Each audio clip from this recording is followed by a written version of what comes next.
Anytime you want. Oh, there it is. It's recording. Very good. We're on. Good, good. All right. Hey, let's start with a word of prayer here. Lord, thank you for this day. Thank you for this opportunity to get together and study your word. And I thank you for the ability to study it, to examine it, and to look at ways that we can apply it to our lives. And I just pray right now as we dive into Proverbs that we find something that we can improve on, something to challenge us. Lord, help us make us better followers of you. So be with this time and be with our conversation. Remember, pray. Amen. All right, so today's lesson is the third one here in June, dealing with wisdom. And the title of the lesson is Receiving Wisdom's Gifts. It's from Proverbs 8, some select passages there from Proverbs 8. And so before we dive into that, the last couple of weeks we talked about what wisdom is. And wisdom, as I define it, is taking knowledge and putting into action. And first week we talked about some sayings, some pieces of advice, some pieces of wisdom that are given to us that we've acted on or that we've given to other people. And so I want to put Jim and Kathy on the spot here. If there's anything that sticks in your mind when you think of wisdom, or any saying or things you've acted on, or things that stick in your mind, if you would share something there. I forget, Steve, what was yours? Do you remember what yours was? Yeah, don't spit into the wind. That's right. That's right. Don't spit into the wind. Yes, yes. That lesson, when that was there, I took some things that my dad had said, and one of them, and he wrote down in that pre-marriage counseling thing, was a poor man's wallet develops many holes. And it's like, all right, yeah, very good. So, but yeah, Jim or Kathy, anything that you want to, that sticks in your mind? No. Like I said, says I don't have much wisdom. Although I don't know if this is wisdom or just common sense. But being down here in the water, they say that the two happiest days in a boater's life is the day he buys a boat and the day he sells it. That's right. So I don't know if that applies or not. But I see. You have any firsthand knowledge about that? Yeah, some, but I still hang on to one. So. Or a boat is a hole in the water that you pour money into. That's right. That's right. Yep. There you go. That I have firsthand knowledge of. What about the, since you're down on the water, what is it, red at night, sailors at light, red in the morning, sailors morning, or something like that? Yeah. Do you find that holds true? You know, it's not 100%, but I'd say 90%. Yeah. There's a lot of truth to it. Yeah. Hey, I thought about that, Ryan, when I was driving bus. If I would have a bus trip in the morning, of course, we're usually leaving really early. Mm-hmm. If we'd see the sunrise, that'd be what I was looking at. All right, is it red or is it clear? What is it? Yeah. Well, good. Hey, this week here again, the title is Receiving Wisdom's Gifts, and a word that comes from this when we look at Proverbs 8 is investment. And so that's the word I want to focus here a little bit. When you think of investments, what comes in mind? Risk.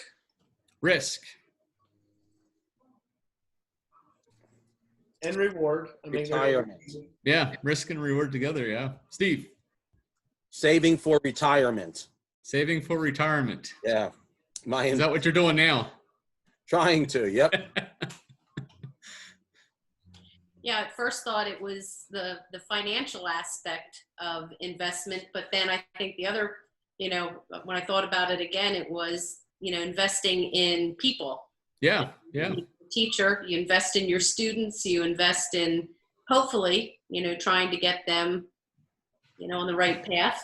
Yeah. Mm-hmm. Mm-hmm. And you invest in your kids. Mm-hmm. Sure. You invest a lot of time, a lot of knowledge, hopefully, teaching them the right and wrong, Mm-hmm. teaching them some skills maybe. But yeah, Mm-hmm. want a return on your investment too from your kids. Yeah. Yeah. Mm-hmm. Yeah. A lot of time here, especially in our modern society, but when we think of investments, it almost always goes into a financial piece. But there are other things that we invest in. I'm glad you brought that up there, Kathy. People and Steve said their time, and I don't know if there's any other thing. Invest resources, or there's lots of different things that we invest in, and what's the purpose of that? I think Steve, you kind of alluded to that. What did you call that? An ROI, which stands for return on investment. Yeah, return on investment, right? So if you're investing in your kids, you're hoping for a return. If you're investing financially, right, the goal is that there's a return. Yeah, there's an increase. And an increase, yeah. And when we're looking at those returns, and I think we're going to see that here with wisdom, investing in wisdom. The investment, especially retirement investments, that's a long-term investment. And I think we're going to see here in this passage that long-term investment is very crucial and key, and especially investing in people. It takes a lot of time. It's a long-term type of thing here, and too many times we're looking for the short term, or we're really focused on the short term. But when we're looking at getting a lot of return on investment, that tends to be a long-term type of deal. And so we're going to be looking at that here in the aspect of wisdom. Good. All right. So Proverbs 8 is where we're reading here today. And I'm going to read that here right now. Proverbs 8, our lesson text looks at verses 8 to 14 and then 17 to 21. And so I'm going to read those passages for us here. So Proverbs 8, verse 8 says this: "All the words of my mouth are just. None of them is crooked or perverse. To the discerning, all of them are right. They are faultless to those who have knowledge. Choose my instruction instead of silver, knowledge rather than choice gold. For wisdom is more precious than rubies, and nothing you desire can compare with her. I, wisdom, dwell together with prudence. I possess knowledge and discretion. To fear the Lord is to hate evil. I hate pride and arrogance, evil behavior and perverse speech. Counsel and sound judgment are mine. I have understanding and power." Then jump into verse 17. "I love those who love me, and those who seek me find me. With me are riches and honor, enduring wealth and prosperity. My fruit is better than fine gold. What I yield surpasses choice silver. I walk in the way of righteousness, along the paths of justice, bestowing wealth on those who love me and making their treasuries full." All right, so we're going to start here with this first part in Proverbs 8. In verse 8, it says here that the words of the mouth of justice are wisdom. My mouth speaks what is, all the words of my mouth are just. All right, and as we look at that part there, looking at, we spent the last quarter talking about just and justice and things like that. And I think some words that come out from that are correct and true and accurate. Wisdom is not going to lead you astray, especially godly wisdom is not going to lead us astray. All the words from wisdom are going to be right and accurate and just. And we see that with the second part of the line here. None of them is crooked or perverse. And so I was looking at these two words here, crooked and perverse. And when you hear crooked, what comes into your mind, or what jumps out to you? Someone who is dishonest. All right.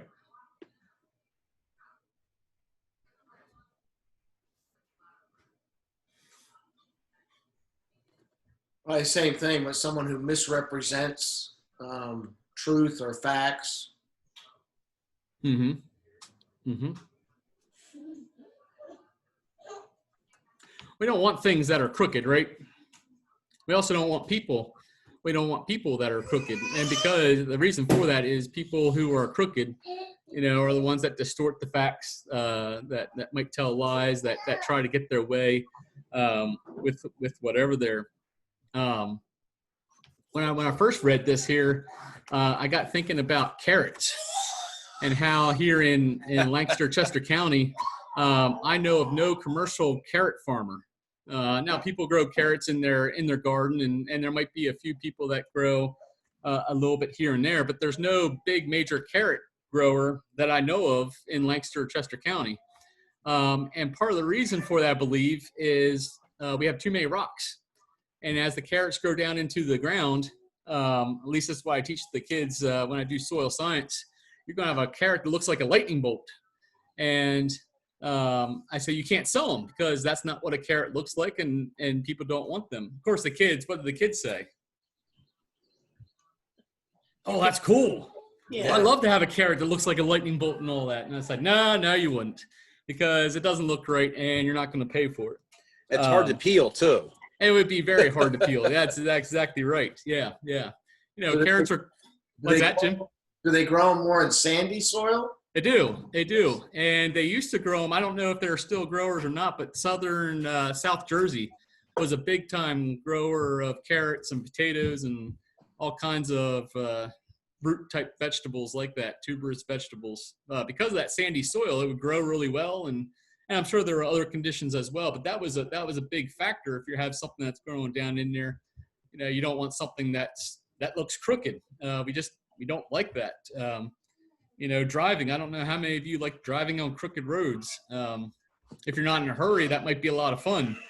But if you get into a hurry, you try to avoid that, as much as you can there. And so, yeah, when I saw that term there, crooked, right? None of them is crooked. Things that are crooked are things that are undesirable, things that we don't want. When it comes to things like carrots or roads or something like that. But when we come with people, like you guys said there, someone who it lies or tries to take advantage or does whatever there, it's not good. And we see here wisdom. None of wisdom's words are going to do that. We also have the word here, perverse. And so what does perverse mean?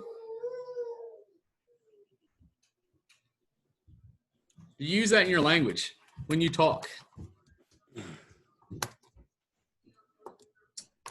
I think of foul language. Okay. Mm-hmm.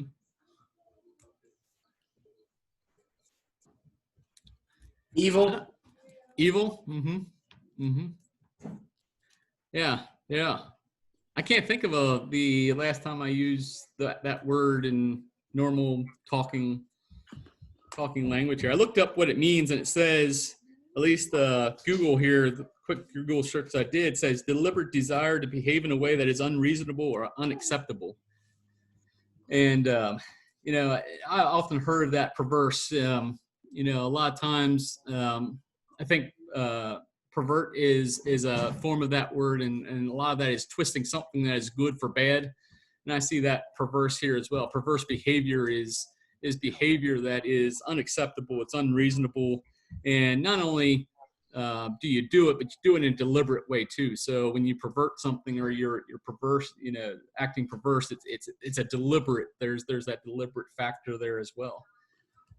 So if we take those two things here and we look at what's being said here about wisdom's words, all the words of my mouth, of wisdom's mouth, are just. None of them is crooked or perverse. I think that should give us a really good sense here that when we hear wise words, especially when it's godly wisdom and godly wise words, we can be set and know that those words aren't there to twist something or to make us do something that we don't want to, or that we shouldn't be doing. And if there's any issue with that, when we encounter wise words, the issue is with us and not with the words of wisdom. And it got me thinking there as well too. Have you ever come up against that? Wise words that you're just like, do I want to heed that or not? I'm just thinking right now. I remember Jesse. When was it? A few weeks ago, or maybe months ago. I'm not sure when it was, but he was retelling a story of him and his buddy going up to a cabin during a snowfall, and he talked to his mom, and his mom automatically said no, but then she said, "Go talk to your father," and his dad said, "I wouldn't do it, but you're old enough." He was 18 at the time. You're old enough. You can go and do it. And what do you say? He went and he didn't have a good time. I think of that there. When we hear wise words and we don't jive with it, especially if it's godly wisdom, we don't jive with it. It's not the wisdom, the wise words that are a problem there. It's going to be us and our response to that. And so as I read verse 8 here, I think this is a really good foundation for us that the godly wisdom and words of wisdom are just. They're not going to be crooked. They're not going to be perverse. And if we follow after those words of wisdom, it's not going to lead us astray as other words from other folks might. So that's what I see here in verse 8. Any thoughts, comments on that?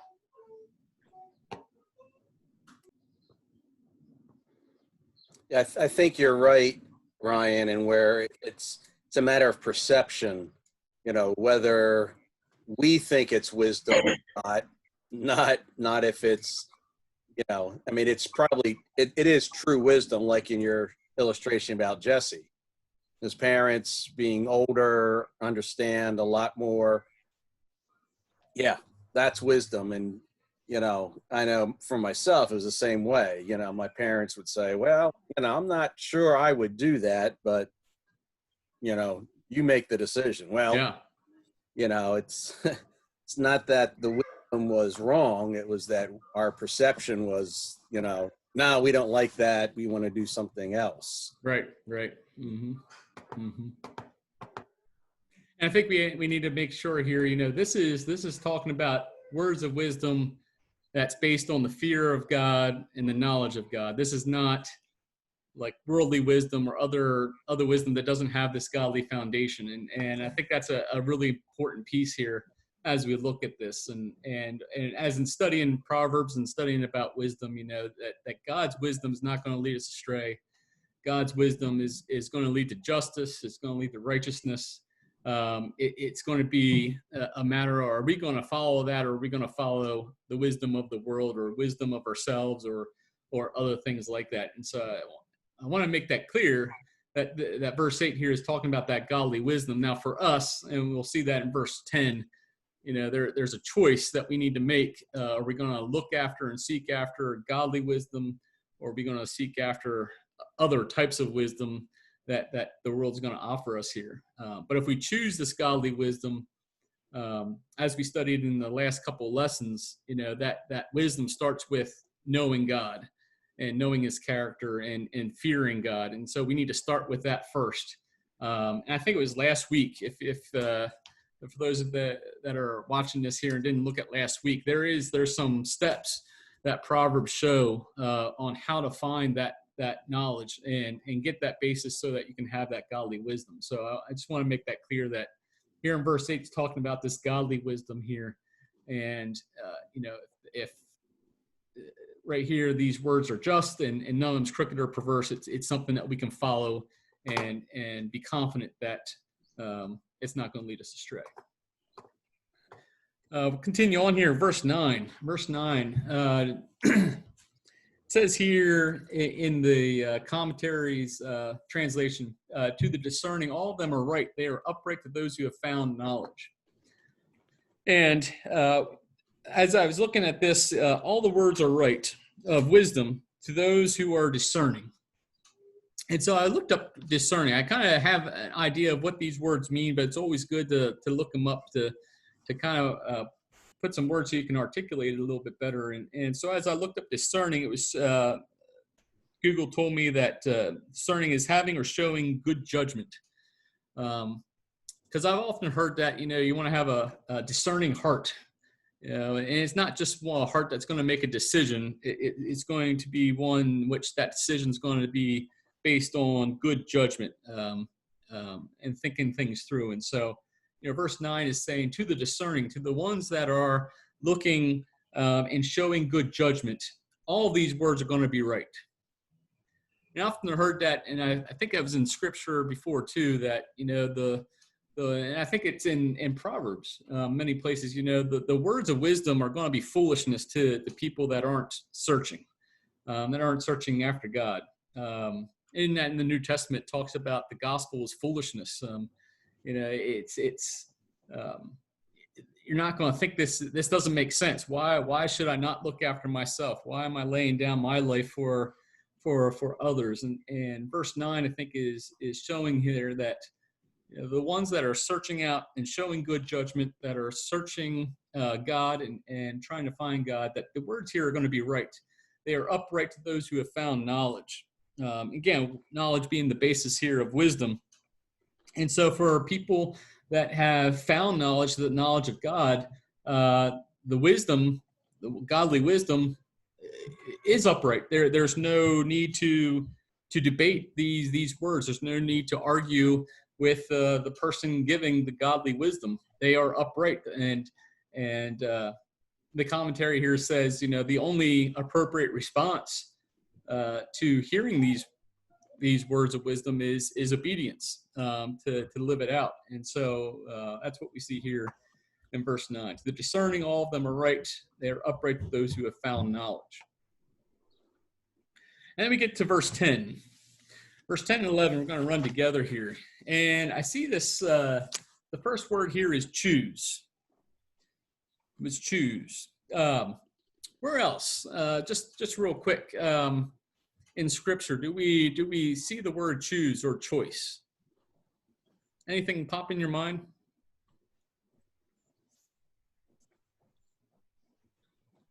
What do you think there, Steve? Yeah, Joshua. Choose this day whom you're going to serve. Yeah. Mm-hmm. I think Moses also was, when he was talking to the people, said, choose God, choose following him. Mm-hmm. Mm-hmm.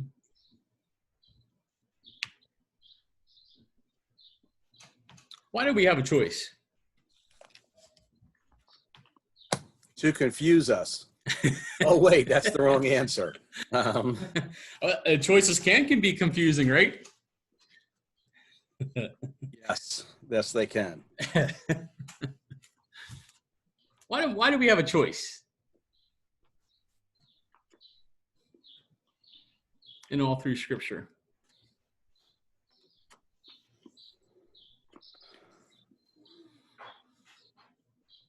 What do you think, Jim? That sounds like one of those theological rabbit trails. I don't know that I want to go down. But clearly from creation, God gave Adam and Eve a choice. Yeah. Gave them a directive, and they chose. Mm-hmm. And all through the Old Testament, God gave the Israelites a choice. And I continue to be amazed with the roller coaster that they went on. You would think that over time they would get it, but they continued to. They would celebrate and worship God, and they get too comfortable, and then they go down the other side and say, we got it all together now. Yeah. And then they'd make choices that would lead them down a road that wasn't too wise. Yeah. Mm-hmm. Mm-hmm. So I'm not sure if that answers your question, but it seems like the issue of choice is all through Scripture. Yeah. I don't claim to be a very high-level thinking theologian or anything like that, but I got thinking about when I saw this choose. Choose my, in this instance here, wisdom is saying, choose my instruction, choose wisdom's instruction instead of silver, knowledge rather than choice gold. In this choice, I got thinking, and enough of sitting under teachers and preachers and things like that. We have a choice because God gave us free will. God gave us the ability to have that choice. And I got thinking, well, why is that? And one of the answers that I hear oftentimes of why does God give us free will is on the whole basis of love. Love, to be sincere, has to be a choice. You can't love something if you don't have a choice to not love it. And now, Steve, am I on the right track there? Sounds good to me. Okay. that's often that's often what I've heard, that if there's not a choice, then love, that whole thing about love is not love. So for love to be what it is, there has to be a choice. And so God gave us free will so that we would love him, so that love wouldn't be coerced or manufactured or whatever. It's a choice that we as humans have given there. Now, I know there are other Christian traditions about even free will. I mean, that opens up a big thing. And Jim, you're talking about some theology there, free will. And I think there are some Christian traditions that say, there is no free will. Everything has already been determined and whatever there. But I think right here, when we see this choose, these choices that God gives us, and God gave Israel and all that, I think comes down to love, and or at least one of the bases there of love. That for love to be sincere and love to actually be love, there has to be a choice to not to love as well. And so we see that here, a lot of choices in Scripture, and wisdom has that right here. Choose my instruction instead of silver, knowledge rather than choice gold, for wisdom is more precious than rubies, and nothing you desire can compare with her. So we have some choices here, right? The choices are instruction, wisdom's instruction instead of silver, wisdom's knowledge rather than choice gold, wisdom is more precious than rubies. And so I just did a quick search here this afternoon of, what are you talking about here? So silver. And you can do this by ounce or pound. How much is silver worth today? If you were to ballpark guess, how much is silver worth? Steve, what do you think? You can go by ounce, because I think a lot of it's sold by ounce. I'm not sure. Is it in the hundreds of dollars? Well, I know. I'll tell you at the end. So you're saying hundreds of dollars. Let me say, no, I think silver's cheaper than that. I say, okay, silver's right around $100. I think gold is a little bit higher. I'll say like around $200 an ounce. Okay, very good. Kathy, what do you think? I was going to say less than what Steve said on the silver. Okay. But more on the gold. Okay. I don't know. Jim, do you know offhand? I don't, but I was thinking along Steve's line, more of a 2-to-1. I figured gold was probably worth double what silver is. Yeah. Well, so again, I just did a really quick Google search here on what's today's date, June 17th, because this changes all the time because it's commodity, and all that. Silver is worth $17.52 an ounce. Really? Now, it didn't say what kind of silver. I just typed in, what is silver worth? And so maybe this isn't jewelry silver or whatever it is. I just typed in, what is silver worth? And this is what I found, which comes up to $255.79 a pound.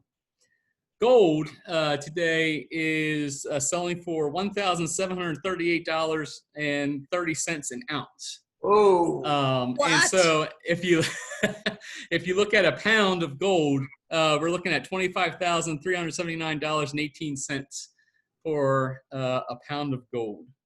Are you serious? So it's about a 1 to 10, or 1 to 100 1 to 100 difference there between silver and gold. You can tell we're not big investors. Yeah, I should have bought gold, man, because I know gold was down into the couple $100, like $200-300 an ounce. It very well could have been. I don't know how long ago that was, but yeah. No, it's when I hear this, choose wisdom instruction instead of silver, knowledge rather than choice gold. You look at that much, that's a lot of money. That's a lot of money in here, and I think that shows us just how valuable wisdom is. The second one there is wisdom is more precious than rubies. And so rubies. Now, again, I looked up what rubies are worth, and of course it doesn't say by ounce, it's by carat. It tends to be a little bit more. Rubies are a little bit more rarer than diamonds, and so it's a little bit more than diamonds. But the amount that I saw could range anywhere from $2,500 to $10,000 a carat for a ruby. And so, is that a carat grown in New Jersey or? Yeah. That's a whole different spelling of carat there. I think I'd try to grow some if that. Yeah, you try. If you've got lots of time, you might be able to. But yeah, so we look at just putting some monetary value here to this, just to kind of put it into our terms right here. Choose my instruction instead of silver, knowledge rather than choice gold. And boy, I tell you what, you put something. I know money is important, and it's necessary. Boy, that's a hard choice. If we're really honest with ourselves here, knowledge, something that goes in my head versus, now it doesn't say how much gold there, but let's just say 5 pounds of gold. That's a lot of money. And so the challenge for us here is, where are we investing? Where are we? What are we choosing? What are we choosing here? And clearly, instruction here is encouragement is choosing wisdom instruction instead of silver. Choosing wisdom's knowledge rather than choice gold.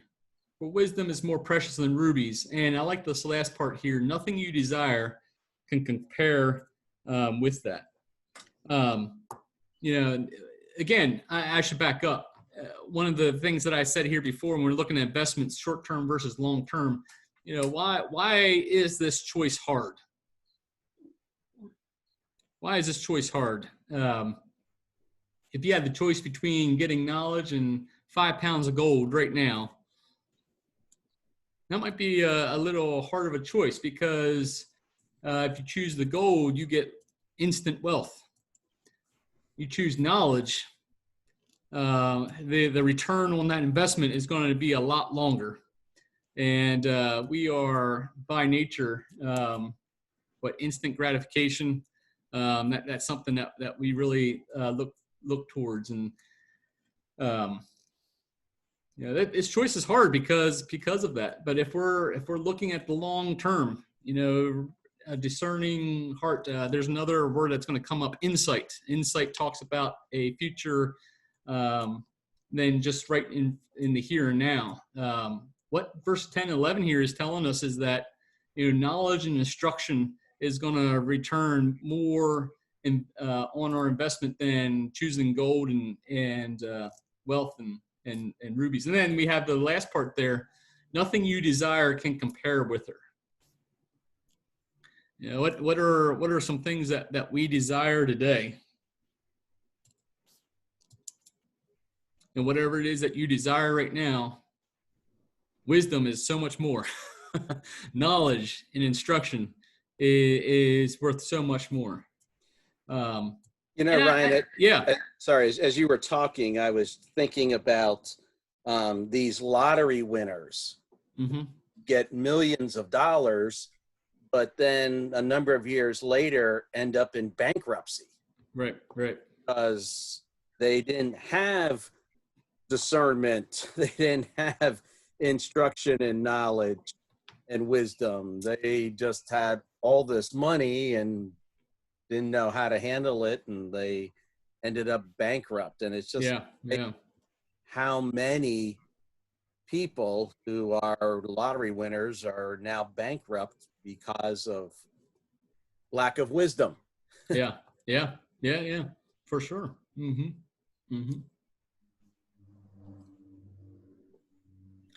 One of the ways that I like to look at this last part of verse 11, nothing you desire can compare with her.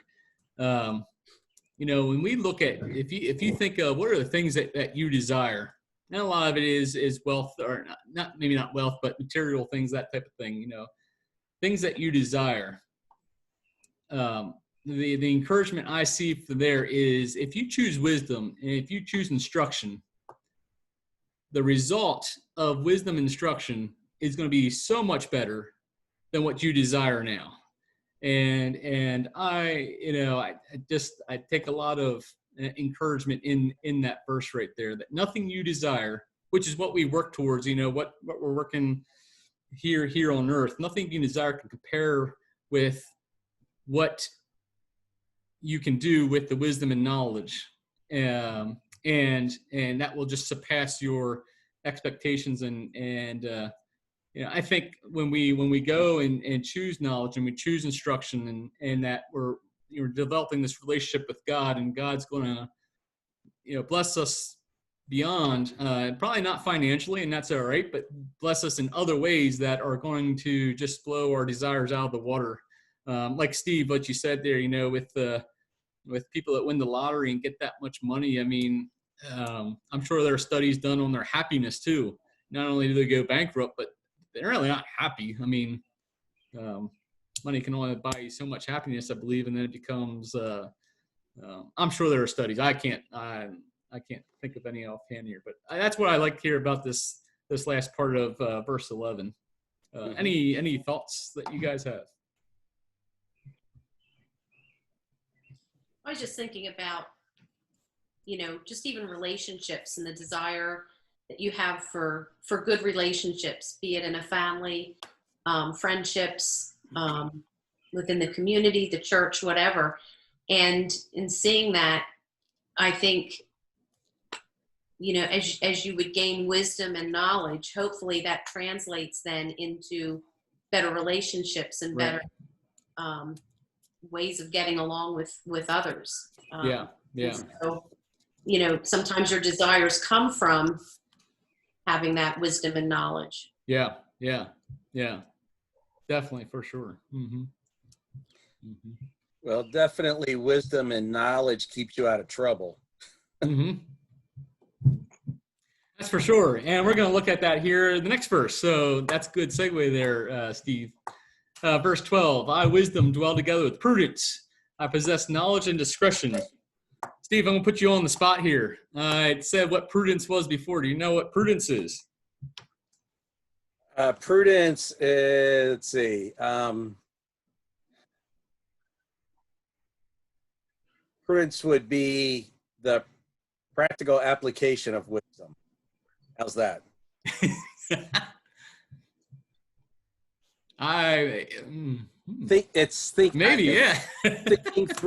Thinking through things.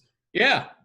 Not why thinking through things, and why rationalize things? Yeah, you're not rushing to judgment.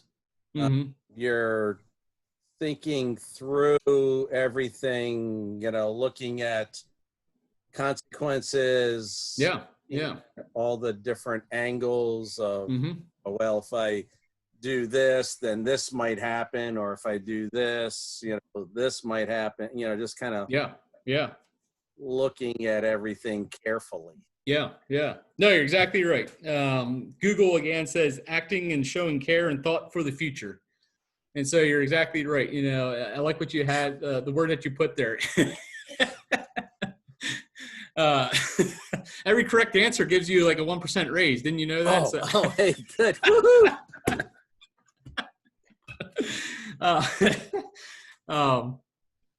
prudence, the consequences. You use the word consequences there, and consequences are things that are going to happen in the future. So there are good consequences, then there are bad consequences, right? Consequence themselves is not necessarily positive, negative. It's something that's going to happen there in the future. And you're exactly right. Prudence is thinking through this action. What's this action going to do for me in the future? And so we see at least this first part here. Wisdom says it dwells together with prudence, right? Godly wisdom is going to yield good consequences or care for the future self, person, whatever it may be. It says there also that I possess knowledge and discretion, right? So we know what knowledge is, but what is what is discretion?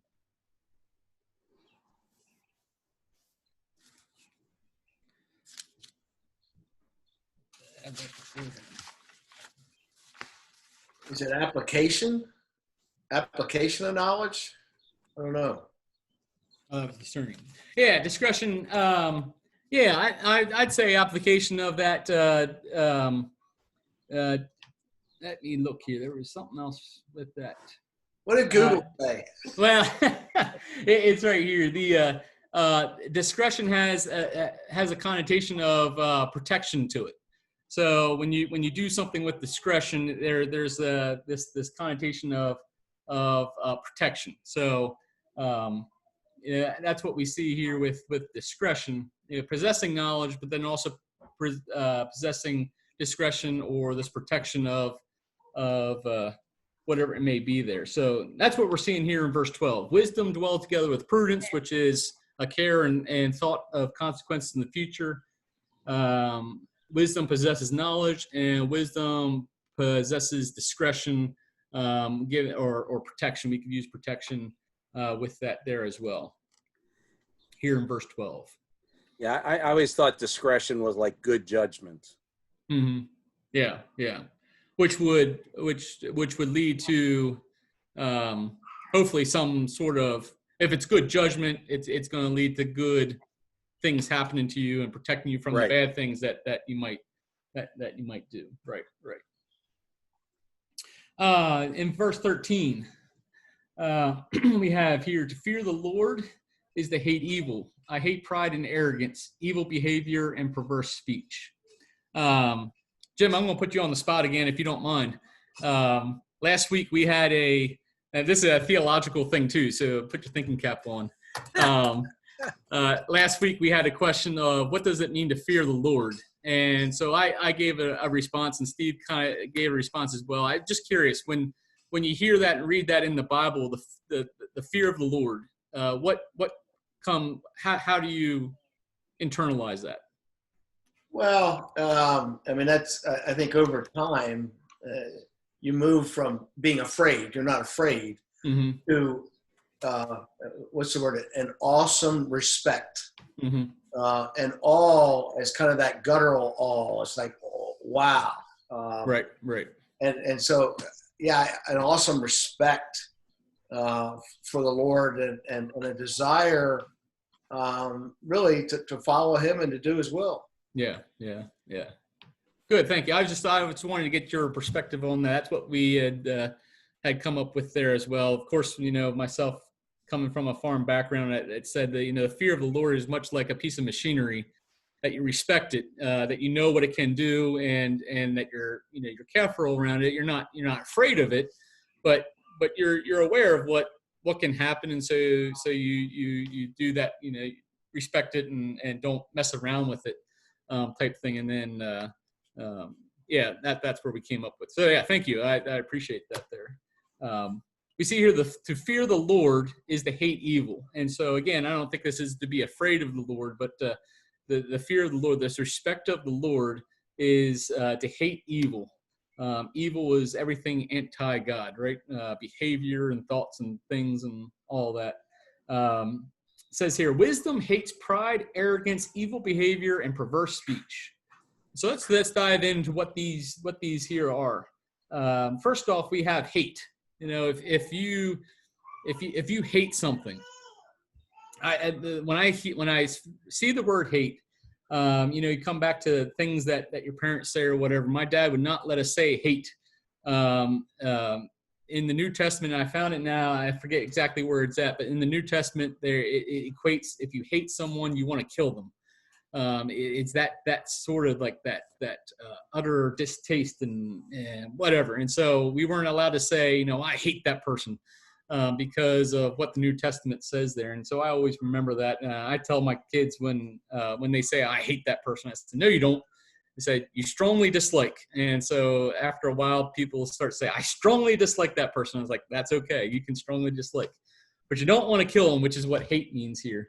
But there are points, where we can use hate in a proper way. And so when you see this, it says to fear the Lord is to hate evil, and wisdom hates all these other things right here. To get that in your head that, you want to abolish it, you want to kill it, you want to drive it away. It's not something that you want to be messing with it here or put it in its place or whatever. You just want to get rid of it. And so wisdom hates pride, arrogance, evil behavior, and perverse speech. So we'll start with this first one here, pride. How would you go about defining pride?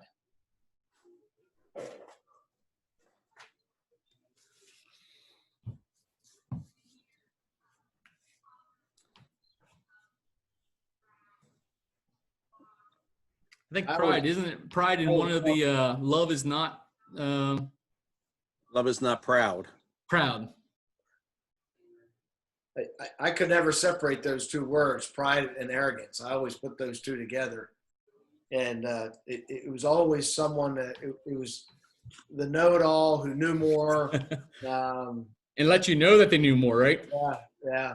But it was more of a self-described know-it-all. Yeah. Not necessarily a true know-it-all. And it's at a point that it becomes an emotional know-it-all. It's like, just stop. There's more information here. Yeah. Mm-hmm. Google tells me that pride is deep pleasure, getting deep pleasure from one's achievements. And when we look at this here, again, coming back to my times in listening to teachers and preachers, I don't think it's wrong to say that you're proud of your work, but I think what it comes down is when you have such a deep ingrained in your heart that it's you're the one that did it, no one else helped you type thing. Basically replacing God with yourself is where this becomes a problem. And so pride there is all inward thinking, all inward looking. All your achievements come from yourself and not necessarily from the Lord. Arrogance, like you said, it does kind of come together here with pride. And what I found with arrogance is having and revealing an exaggerated sense of one's importance or abilities. And I like that, right? Having or revealing, right? Arrogant people are going to reveal it. An exaggerated sense, right? So they might not be as good as what they say they are, but they're going to exaggerate it, of one's importance or abilities. So again, taking that focus away from God and putting it all on what you do yourself. And if you just look at that, like how many wise people do we know that are very prideful and arrogant? Not many. None. And I tell you what, can you get godly wisdom from a prideful and arrogant person?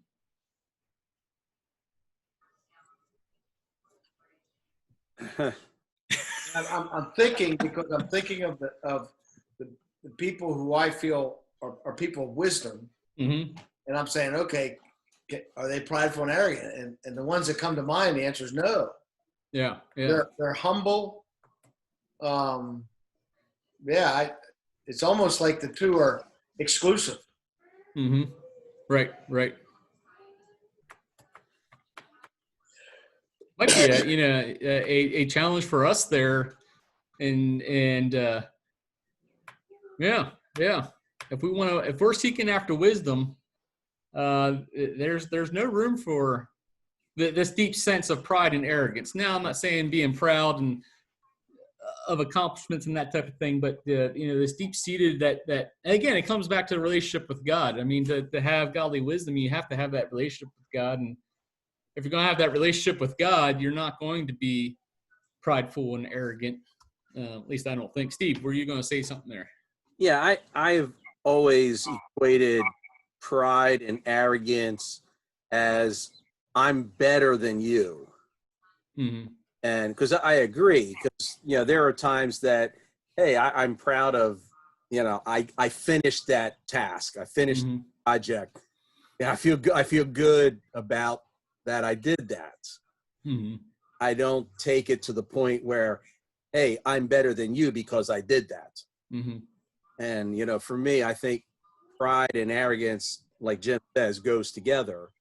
But I think it's taken to the point where, well, I'm better than you. Mm-hmm. And I'm going to let you know it too. Yeah, that's exactly right. Mm-hmm. Yeah. Just ask me. Just ask me. I'll tell you. Yeah. Verse 13, wisdom hates evil behavior. And I think that's pretty self-explanatory, behavior that goes anti what God's character is, against God's character and his commands and that type of thing. So again, if we're looking for people that are wise and going to give us good godly counsel, godly wisdom, they're going to be hating evil behavior and perverse speech. And we talked about perverse speech here as before, twisting and turning words and lying and curses and the thing could go on and on there. Perverse speech there. So wisdom, to fear the Lord is to hate evil. Wisdom hates pride and arrogance, evil behavior, and perverse speech. And then verse 14 is kind of the opposite of what we see of verse 13, right? Counsel and sound judgment are mine. I have insight. I have power. When we think of counsel, counsel is walking along, a relationship with others, walking along, giving advice, hearing people out. Wisdom's going to give that counsel. Wisdom's not going to be like arrogant and prideful there, all about themselves. There's this counsel, the relationship with others. Sound judgment are mine. You look at here at sound. Anything that's sound is going to be something that has a good footing. It's not going to move. It's going to stand solid, right? Sound judgment, right and just and appropriate and all that are wisdoms. Wisdom has insight, and insight is accurate understanding of things that are happening. So wisdom has insight, and then ultimately wisdom has power. And when I think of power, I think of the ability to do things, the ability to make a difference, the ability to change things, and so we see here in verse 14 the kind of the opposite of what we see in 13, with giving us what wisdom is here. All right, and we move on to 17 to 21 here in Proverbs 8. It says here, starts off, I love those who love me, and those who seek me will find me. When we see this first part here, I love those who love me. It kind of gives us a vision of pouring out things, right? So wisdom loves those who love me. And so if you're loving wisdom and giving your time and energy and all that to develop that knowledge-based relationship with God and based loving wisdom's going to love back. Wisdom's going to be pouring out those benefits of wisdom. And it also says, those who seek me, find me. And I think this is really good here as well. Wisdom's not elusive. Wisdom is not just for a certain group of people. It says, those who seek me will find me. It's also not for the passive person as well. And I think we talked about that before in previous last couple of weeks, that to become to be filled with God's wisdom, it's an active thing of doing. It's not a passive that wisdom's just going to fall over me and now I'm going to be this godly, wise person. There is this active component to it. And so, those who seek me will find me. I love those who love me. And I think that's a big encouragement here for us. The quest for wisdom is not impossible, but it is a quest. It is not just something that just happens to us. It's an active search. Get here, verse 18. Verse 18, with me are riches and honor and enduring wealth and prosperity. And so if we look at it just and not any deep part to that, we look at it superficially, what might this verse tell us here? With me are riches and honor, enduring wealth and prosperity. Without looking into any deeper, what do you see wisdom saying? What do you think, Steve?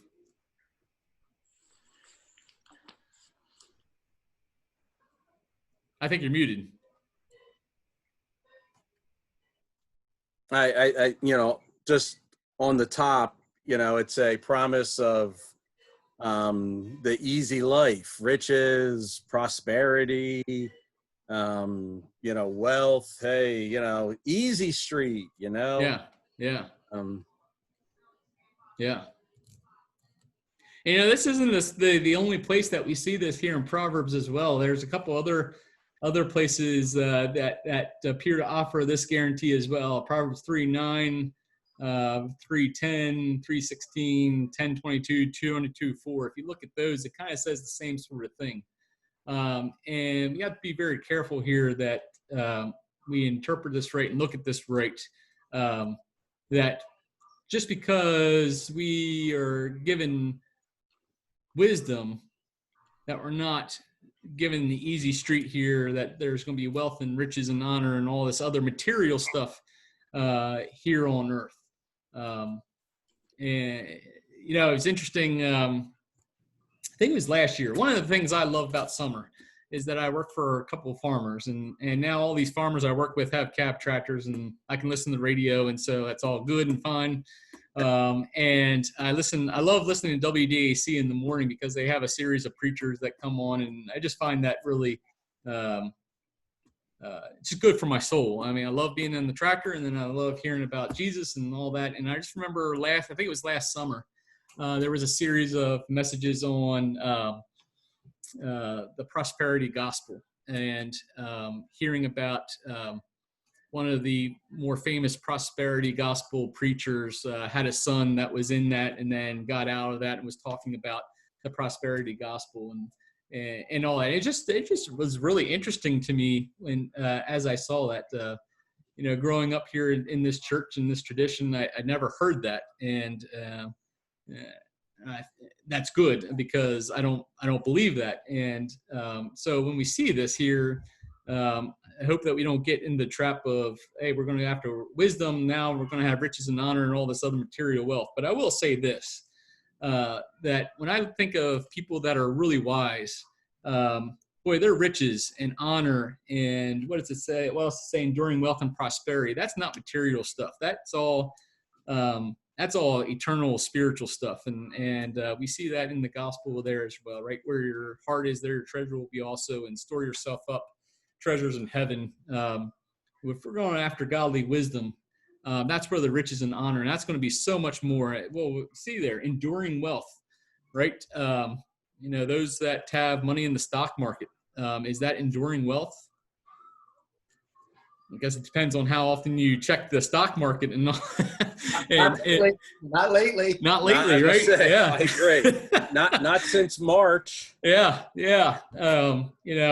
But this enduring wealth, this enduring prosperity, I truly believe that this in Proverbs, this is where it comes from, because again, wisdom is this taking godly knowledge and putting into action this relationship with God, and we have many times in Scripture where it talks about what heaven's going to be like, and building up yourself treasures in heaven, and I truly believe that this is what this is saying. So with wisdom, there are going to be riches and honor. It's just not going to be necessarily material, riches and honor, but there is going to be riches and honor. It's going to be enduring wealth and prosperity. Again, we tend to talk about these terms in financial, but we can be wealthy in other things, right? Besides money. Absolutely. Wealthy in relationships. Yeah. Yeah. And so I like viewing these verses in that context, especially, when we hear Jesus himself talking about times of, the world's going to hate you and you're going to have issues in the world. Life through me is going to be rewarding, but it's not going to necessarily be easy. It's not going to be hunky-dory all the time. And so that's how I look at 18 there. Is there any other things that come to those of you here when you read that? Is there anything else that maybe comes out to you?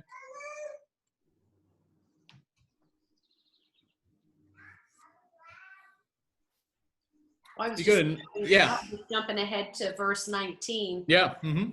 Where it talks about my fruit is better than fine gold. What I yield surpasses choice silver. Yeah. And we take that riches, honor, enduring wealth, and prosperity as being that fruit. Yeah. But that would be even more valuable than what we're talking about, the fine gold and choice silver. Right. And as we went on Google and found out what those are worth, obviously the fruit of wisdom coming from God is worth so much more. Right. Yeah, exactly. Good. Yeah. 19 goes right along with that. The fruit and the yield surpasses what could happen with, these precious metals and all that. And like Steve, like you say, you'd say, oh, I should have bought gold when it was $200 an ounce and all that. But, even that increase in gold, the fruit, the yield surpasses that choice silver. And I think that really can speak to us here when we're looking at, investments and the different things that we go through and invest there. All right. Yes. So, and the only other thing I wanted to talk about this here as well, when we're talking about better and the yield surpasses, think about a time that you made a wise choice. If you made a wise choice, especially a good, godly, wise choice, was the fruit better than gold? Was the yield surpassing that choice silver? You think about the choices that you had to make, and if you're live long enough to reflect back on those choices, aren't those choices so much better than seeing an investment account go up? Mm-hmm. I don't know. That's just one thing that came to mind to help me understand this here. That when I make a wise choice, a choice of should I have gone with those friends or not? And I didn't go with those friends, and then there was some trouble that brewed. And oh man, that is so much better than having lots of money. I don't know. I mean, there's lots of different things that could come about that, but I see that here with 19 there, that it says the fruit is better and the yield surpasses. Gives us the hope and encouragement there that following after wisdom and investing in wisdom is going to be so much better than investing in gold and silver. Verse 20, I walk in the right way of righteousness and along the path of justice. As we look at that, what should that tell us today? Wisdom goes hand in hand with righteousness and justice. And so if we want to be righteous and we want to practice justice, we need to start with wisdom. And I believe that's the start of that. Can we get justice without wisdom? Thinking about things that are happening in the world today, and people calling for justice. Can we have justice without that godly wisdom? I don't know if we can. No. Yeah. We can have worldly justice maybe, but that true justice that comes from God, it says, I walk in the way of righteousness along the path to justice. I think those go hand in hand. And if we don't have wise people that are in power, I don't know if justice would ever come about. One thing just came into my head. I don't know. Has anyone ever seen? It's a show. I just seen it on YouTube and other places like that. It's a TV show. It's called Caught in Providence. Has any one of you seen that? No. No. Look it up. It's really cool. So Providence, Rhode Island. There is a judge up there. His name is I think it's Frank Capiro, or it's something like that. All right. So it's this judge. He does like small claims type things, and he has this TV show. And so people come in and they look, if they ran a red light or they're speeding. I mean, it's just like small type stuff there. And he has a conversation with the person that's coming up, and he gets to know the person, and then doles out judgment that is appropriate. And it's just really cool. It's neat to see how he goes about doling out this judgment. And a lot of times, these fines that people have, it's because they're parking somewhere because they have to go to a job. Well, they have to get this job because, they're living in an apartment, they have kids and all this other stuff, and they don't have all this extra money to pay for this fine. And so when they plead their case to the judge, he says that he has a second sense here of, knowing, is this actually a person that's in need, or is this a person that's just trying to get by? And it's actually kind of funny seeing people come in and we talk about pride and arrogant. They're coming in all arrogant and all that, and he just doesn't even bother. He just said, pay the fine and leave. But, people that want to come in and plead their case because of other things, I think of people, I don't know if he's a Christian or not. I kind of think that he might be, but I don't know if he is or not. But just the way that he goes about doling out judgments, and the wisdom that he uses to do that, it's just really cool. So if you have a chance, look it up. It's called Caught in Providence. Caught in Providence, and it's just really cool. There are some really neat stories that come from that. But I just thought of that right there. Wisdom and justice coming together. The importance of that, of having wisdom, and then doling out justice. Very, really important there. And then we have here last verse of 21, right? Bestowing a rich inheritance on those who love me and making their treasuries full. We see this here in the backup, it's saying wisdom walks in the way of righteousness. Wisdom walks along the path of justice, bestowing a rich inheritance on those who love me and making their treasuries full. And one word that came to mind when I read this verse is legacy. Oftentimes we talk about legacy. What's a legacy that we want to leave behind? And we see wisdom is bestows a rich inheritance on those who love me. People who search after wisdom, and more than gold, more than silver, more than material possessions, have this rich inheritance from wisdom. And again, it's not necessarily a financial rich, but it's this rich, the spiritual rich, this other ways that make our lives rich and making their treasuries full.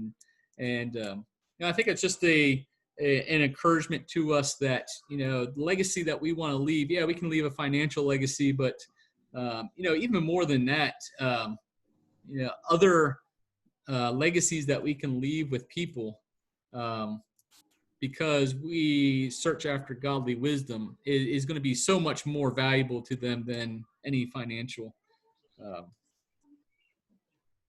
inheritance. Amen.